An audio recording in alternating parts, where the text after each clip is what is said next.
chair of the health committee has arrived. Senator Jackson Mandago, please join us here on stage. You want Dr. Masi Mwangangi and who? And P.S. Oluga. Please come and join us here.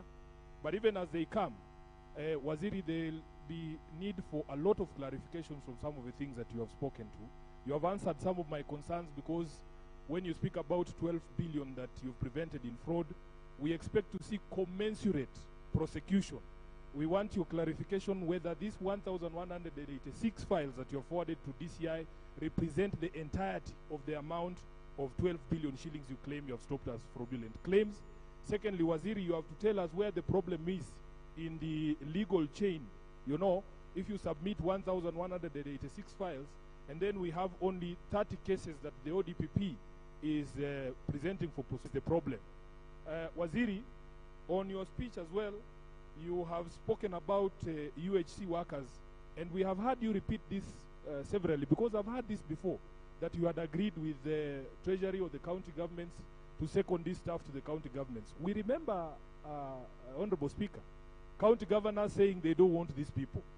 I don't know if it is me or that is the case, Waziri. You need to clarify to us, because the governors are saying without the money from Treasury, they are not going to take this stuff. Waziri, you have not touched on facilities reimbursements, which continue to be slow. You clarify for me this Lipa Sha Pole Pole.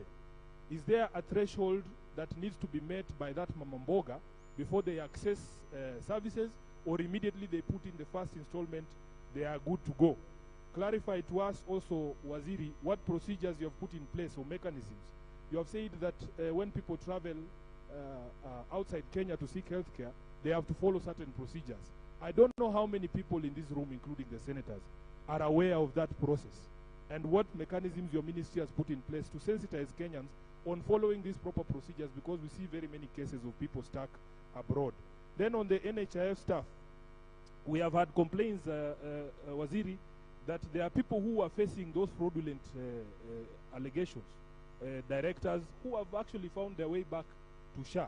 You need to tell us what is happening there. And I can see Dr. Uma Oluga is here on stage. He has a history of union work.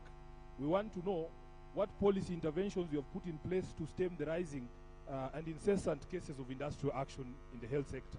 As the Senator of Nairobi standing here, we have had a strike for clinical officers in Nairobi. I think it is now day 66 or something. Please address the policy interventions that you have put in place for us to be able to deal with these industrial actions. And the key complaint is failure by the ministry and the county governors to do what? To honor the agreements that they signed, the collective bargaining agreements that they signed. So we will note those, and Waziri, you will decide who answers what.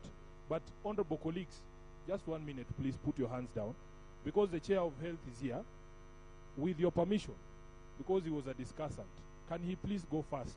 And Senator Mandago, because of the interest from your colleagues, you had been allocated 15 minutes, but by executive fiat, I am cutting it down to 5 minutes. Or you want him to go last? Okay, Mandago, is that okay? Aya, twende kazi. Let me start with VIP, please.